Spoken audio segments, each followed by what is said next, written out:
सरहद पार छुपे दुश्मनों पर कारी ज़रब पाक फ़ज़ाइया का अफगानिस्तान में दहशत गर्दों को दंदाने शिकन जवाब। तालिबान कमांडर अख्तर समेत 80 से ज़ायद दहशत गर्द हलाक। 3 अफगान सूबों में इंटेलिजेंस बेस्ड फ़ज़ाई ऑपरेशन। पक्तिका, नंगरहार और खोस्त में दहशत गर्दों के 60 ठिकाने नईस्तो नबूद कर दिए गए। पक्तिका के ज़िला बरमल में जेट तैयारों का दहशत गर्दों की पनागाहों पर दुरुस्त निशाना। जोरदार धमाकों की आवाज़ें दूर दूर तक सुनी गईं। कार्रवाई के दौरान शिद्दत पसंदों के इस्तेमाल में आने वाली तनसीबात को शदीद नुकसान पहुंचा। नंगरहार में फ़ज़ाई कार्रवाई दहशत गर्दों के ठिकाने और तरबियती मराकज़ निशाना बने। नंगरहार जलालाबाद के ज़िला कामी में 2 अहदाफ कार्रवाई में आए। वज़ारत इत्तलात और नशरियात के मुताबिक खुदकुश धमाकों के जवाब में अफगानिस्तान में कार्रवाई की गई। अफगान सरहद पर दहशत गर्दों के ठिकानों को निशाना बनाया गया। दहशत गर्दों ने हाल ही में इस्लामाबाद की इमाम बारगाह, बाजोड़ और बन्नू में कार्रवाइयाँ की। अफगान अबूरी हुकूमत दहशत गर्द गिरोहों के खिलाफ मौसर कार्रवाई में नाकाम रही।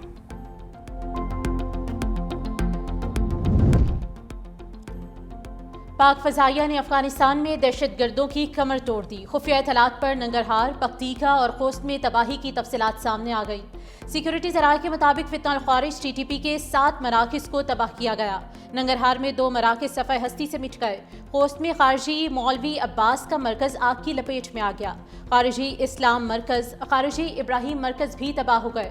पक्तिका में खारजी मुल्ला रहबर और खारजी मुखलिस यार भी इबरत का निशाना बन गए। अफगानिस्तान को पाकिस्तान ने सिर्फ एक उनसे डिमांड की, आप अपनी सरजमीन पाकिस्तान के खिलाफ दहशत गर्दी करने से रोकें। अफगानिस्तान वो वादा नहीं कर रहा पाकिस्तान से। पाकिस्तान चाहता है अमन, पाकिस्तान दोस्ती चाहता है, मगर जब जंग मुसल्लत की जाती है तो पाकिस्तान को जवाब देना आता है। बेगुनाह शहरियों पर हमले करने वालों से रायत नहीं होगी। स्पीकर रियाज सादिक का 2 टोक मौक़िफ़। का अफगानिस्तान से बार बार कहा अपनी सरजमीन दहशत गर्दी के लिए इस्तेमाल न होने दें। हमसाया मुल्क पाकिस्तान के तहफ़्फ़ुज़ात का अज़ाला करने से इनकारी है। जंग नहीं चाहते, जब मुसल्लत की जाएगी तो जवाब देंगे। कौम मुत्तहिद है, ख़वारिज के खिलाफ जंग में फ़तहयाब होंगे। भारत ने पहले हमला किया तो बर्दाश्त किया, मगर फिर मुंह तोड़ जवाब दिया। मार्क हक में फतह के बाद पाकिस्तान का वक़ार दुनिया भर में बुलंद हुआ। फितना अल ख़वारिज को भारत मदद कर रहा है, उसके खिलाफ भी कामयाबी मिलेगी।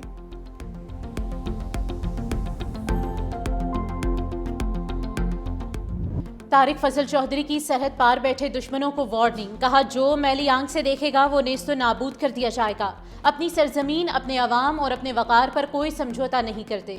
अफगानिस्तान में ठिकानों पर कार्रवाई मासूम जानों का बदला है। साजिशों का जाल बुनने वालों को वाज़ेह पैगाम मिल चुका। ये हर उस बच्चे के ख्वाबों का दिफा था जो एक महफूज पाकिस्तान चाहता है।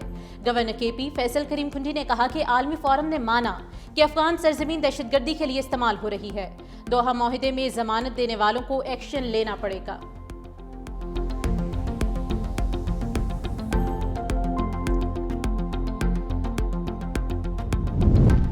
अफगानिस्तान की अवामी तहरीक ने दहशत गर्दों के ठिकानों की तबाही को खुशाइंद करार दे दिया। रहनुमाओं का दहशत गर्दों के खात्मे के लिए पाकिस्तान की मुकम्मल हिमायत का ऐलान।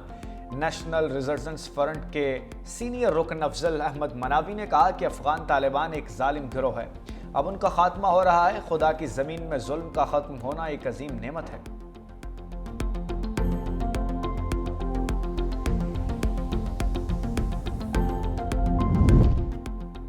मजहबी रहनुमाओं ने दहशतगर्दों के ठिकानों पर हमला वक्त की ज़रूरत करार दे दिया। चेयरमैन उलमा काउंसिल हाफिज ताहिर महमूद अशरफी ने कहा कि दहशतगर्दों का इस्लाम से कोई ताल्लुक नहीं। पाकिस्तान ने हर मुमकिन कोशिश की कि ये नौबत ना आए। अफगानिस्तान में दहशतगर्दों के कैंप्स को निशाना बनाया गया। अफगान सरजमीन पाकिस्तान के खिलाफ इस्तेमाल होगी तो जवाब दिया जाएगा। आलम दीन अलामा राकिब नईबी कहते हैं कि दहशतगर्द अफगानिस्तान को पनाहगाह के तौर पर इस्तेमाल कर रहे हैं। पाकिस्तान अपना दिफा कर रहा है।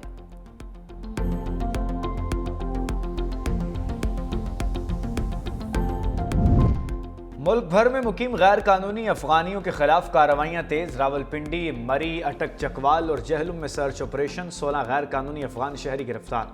ऑपरेशन में FIA और पुलिस ने हिस्सा लिया। दस्तावेज नामुकम्मल या ना होने पर हिरासत में लिया गया। तमाम गिरफ्तार अफराद मुतल्लिका होल्डिंग सेंटर मुंतकिल।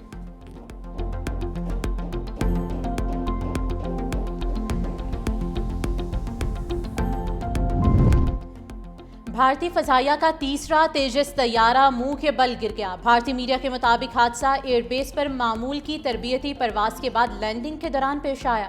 طیارہ کریش میں پائلٹ بحفاظت ایجیکٹ کرنے میں کامیاب رہا۔ بھارتی فضائیہ نے وجوہات جاننے کے لیے کورٹ آف انکوائری قائم کر دی۔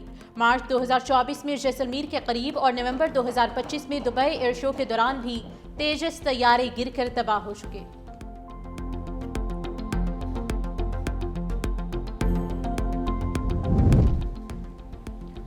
ایران کا دفاعی کارڈ ٹرمپ کے لیے سرپرائز بن گیا۔ تہران کے گرد فوج تعینات، ہتھیار نہ ڈالنے پر امریکی صدر دباؤ میں آ گئے۔ خصوصی ایلچی اسٹیو وٹکوف کہتے ہیں صدر ٹرمپ نے پوچھا اتنے دباؤ اور بحری طاقت کے باوجود ایران ہتھیار ڈالنے کا اعلان کیوں نہیں کر رہا۔ یہ بھی استفسار کیا کہ ایران یہ کیوں نہیں کہتا کہ اسے ہتھیار نہیں چاہیے، حالانکہ امریکہ خطے میں اپنی عسکری موجودگی بڑھا چکا ہے۔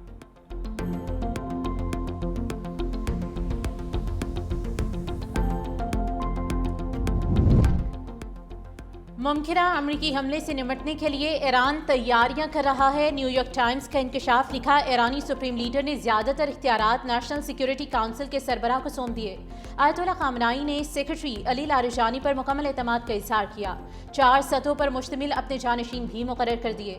جنگ کی صورت میں اسپیکر محمد باقر کو مسلح افواج کی کمان سونپی جا سکتی ہے۔ اعلیٰ قیادت ماری گئی تو عبوری انتظام میں لاریجانی سر فہرست ہیں۔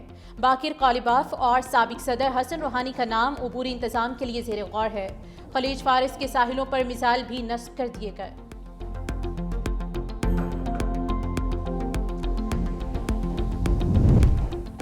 یورپی یونین کے ایکشن پر ایران کا ری ایکشن، پاسداران انقلاب کو دہشت گرد تنظیموں میں شامل کرنے پر سخت رد عمل۔ یورپی یونین کے رکن ممالک کی بحری اور فضائی افواج کو دہشت گرد تنظیم قرار دے دیا۔ ایرانی وزارت خارجہ کی جاری بیان میں کہا ایران کا اقدام یورپی یونین کے حالیہ فیصلے کا جواب ہے۔ پاسداران انقلاب کو فہرست میں شامل کرنا غیر قانونی اور نامناسب ہے۔ سینئر ایرانی عہدیدار کا کہنا ہے کہ ایران امریکہ جوہری مذاکرات کا تیسرا دور مارچ میں متوقع ہے۔ مذاکرات میں عبوری معاہدے کا امکان موجود ہے۔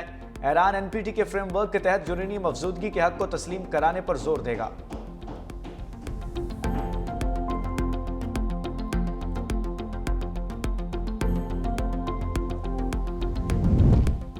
پاکستان سمیت اسلامی ممالک کی امریکی سفیر کے بیان کی شدید مذمت۔ 13 ممالک کے مشترکہ اعلامیے میں امریکی سفیر کے خطرناک اور اشتعال انگیز بیان کو مسترد کر دیا گیا۔ کہا مائک حکابی کا بیان بین الاقوامی قوانین اور اقوام متحدہ کے چارٹر کے اصولوں کی کھلی خلاف ورزی ہے اور یہ خطے کی سلامتی اور استحکام کے لیے سنگین خطرہ ہے۔ اسرائیل کے غیر قانونی اقدامات علاقے میں تشدد اور تنازعات کو ہوا دیں گے، امن کے امکانات کو نقصان پہنچائیں گے۔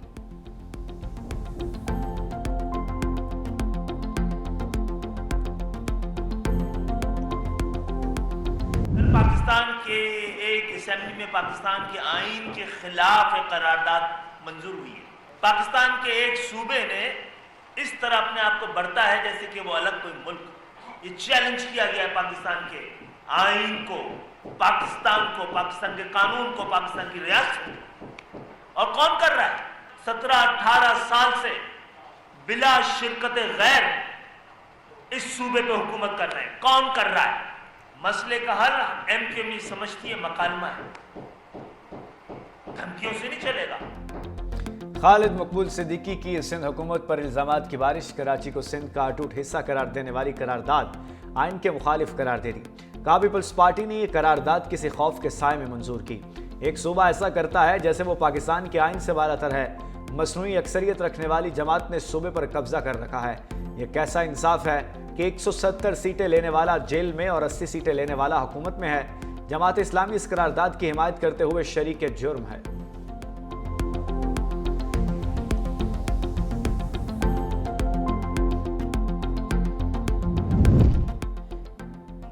شرجیل انعام میمن نے ایم کیو ایم کی پریس کانفرنس پر وفاقی حکومت سے جواب مانگ لیا۔ کہا خالد مقبول صدیقی اور مصطفیٰ کمال دونوں وفاقی وزیر ہیں۔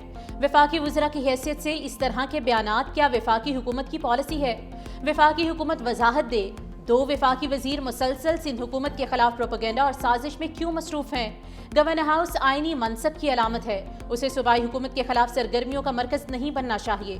ملک پہلے ہی سیاسی اور معاشی چیلنجز سے گزر رہا ہے، ایسے میں وفاق اور صوبوں کے درمیان کشیدگی پیدا کرنا دانشمندی نہیں۔ مزید کہا کہ بانی پی ٹی آئی کی رہائی ان کے ہاتھ میں ہے، پی ٹی آئی والے سوچ بہتر کریں تو کافی مسائل حل ہو سکتے ہیں۔ वज़ीर आला सिंध के कराची के मुख्तलिफ इलाकों के तूफ़ानी दौरे मुराद अली शाह को आला हुक्काम की जानिब से तरक्याती मनसूबों पर ब्रीफ किया गया। वज़ीर आला सिंध वज़रा और मेयर कराची का बगैर प्रोटोकॉल दौरा। मुराद अली शाह और वज़रा बल्दिया मल्टी स्पोर्ट कॉम्प्लेक्स गए। अमराज कल्ब के हस्पताल का दौरा किया। वज़ीर आला सिंध ने मरीजों की खैरियत दरियाफ्त की।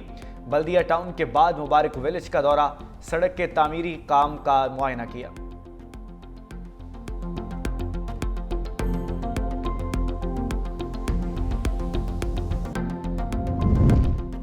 पंजाब में ग्रीन इनकलाब CM green tractor program phase 3 का इफ्तिताह। वज़ीर आला पंजाब मरियम नवाज ने कुरानंदाजी का आगाज किया। 2 साल में काश्तकारों के लिए 31,000 ट्रैक्टर का रिकॉर्ड बन गया। वज़ीर आला मरियम नवाज का कुरानंदाजी में नाम आने वाले खुशनसीब काश्तकारों को फ़ोन, कहा आपकी सीएम मरियम नवाज बोल रही हूँ, आपका ट्रैक्टर निकल आया है, मुबारक हो। ग्रीन ट्रैक्टर स्कीम आने से ज़रूरी लैंडस्केप बदल रहा है।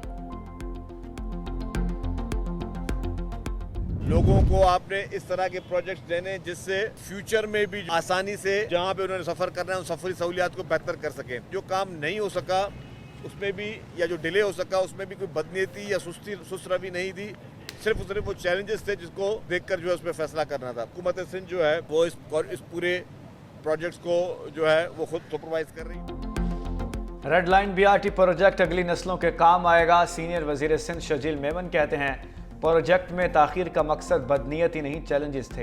ईद से पहले साइड की सड़कों को मुकम्मल किया जाएगा। यूनिवर्सिटी रोड के इलाके को बेहतर किया जाएगा।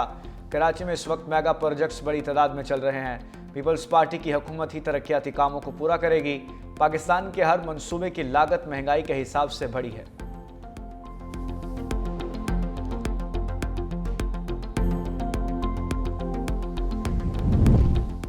कौमी खेल की बहाली के लिए इंतजामी ढांचे में बड़ी तब्दीली। पाकिस्तान हॉकी फेडरेशन का एडहॉक गवर्नेंस और मैनेजमेंट कमेटी कायम करने का ऐलान। ओलंपियन हसन सरदार और सलाहुद्दीन कमेटी के मुआविन चेयरमैन मुकर्रर। कैप्टन फरूख अतीक, शकील शाह, गुलाम अली मुल्ला, अकमल अजीज कमेटी में शामिल होंगे। कौमी टीम सिलेक्शन और ट्रेनिंग प्रोटोकॉल की निगरानी नई कमेटी के सपुर्द कर दी गई। तमाम अरकान एजाजी बुनियादों पर खिदमात सर अंजाम देंगे। कॉरपोरेट गवर्नेंस और तकनीकी मामलात को अलग करने का फैसला। आमिर इब्राहिम कॉरपोरेट और मार्केटिंग सपोर्ट के जिम्मेदार मुकर्रर।